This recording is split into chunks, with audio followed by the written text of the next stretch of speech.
Assalamualaikum warahmatullahi wabarakatuh. Perkenalkan, nama saya Teguh Rizky. Saya bekerja di Laboratorium BSPJI Banda Aceh selama 3 tahun, mulai dari tahun 2018 sampai tahun 2021. Kemudian saya ditugaskan sebagai penerima contoh di BSPJI Banda Aceh mulai dari tahun 2022 sampai sekarang. Pandangan saya terhadap kinerja antar generasi itu sangat berbeda ya, antara generasi sebelumnya dengan generasi sekarang, atau disebut dengan generasi X atau Z. Itu perbedaannya ada dari segi tata cara kerjanya, kemudian dari segi teknologinya juga berbeda. Generasi Z sekarang lebih menguasai teknologi. Seiring berjalannya waktu, perbedaan itu pasti akan timbul dengan munculnya teknologi yang termutakhir. Kemudian semakin generasi itu berkembang, maka tingkat kompetensi suatu bekerja itu maka semakin akan timbul dengan sendirinya, atau dengan kemampuan atau skill yang dimiliki oleh generasi Z ataupun generasi Y.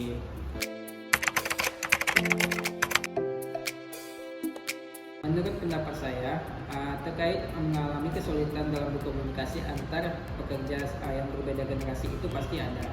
Akan tetapi dengan jalan keluarnya, dengan kita bermusyawarah, itu pasti akan terselesaikan. Kemudian juga dengan bertukar pendapat yang baik, itu akan menjadi solusi dalam komunikasi yang baik. Penyebab terjadinya kesenjangan antara rekan kerja itu pasti ada, akan tetapi kesenjangan itu bisa kita atasi dengan kita berkolaborasi antar rekan kerja kita. Kemudian juga banyak faktor yang menjadi kesenjangan terhadap rekan kerja kita. Yang pertama itu seperti teknologi, kurang pemahaman terkait teknologi, kemudian adanya miskomunikasi antara kedua pekerja atau lebih. Itu juga bisa menjadi kesenjangan terhadap rekan kerja kita, apalagi antar generasi seperti gaya berkomunikasi dan penerapan sistem teknologi.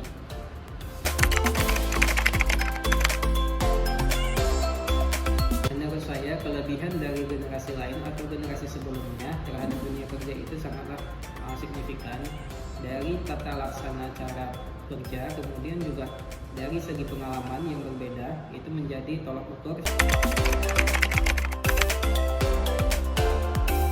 Harapan saya bekerja sama antar generasi itu kita agar dapat berkolaborasi untuk meningkatkan suatu efektivitas kerja kita. Dari segi komunikasi, kita harus menjalankan suatu etika ataupun akhlak dalam berkomunikasi terhadap yang lebih senior ataupun yang lebih tua dengan sesama rekan kerja kita.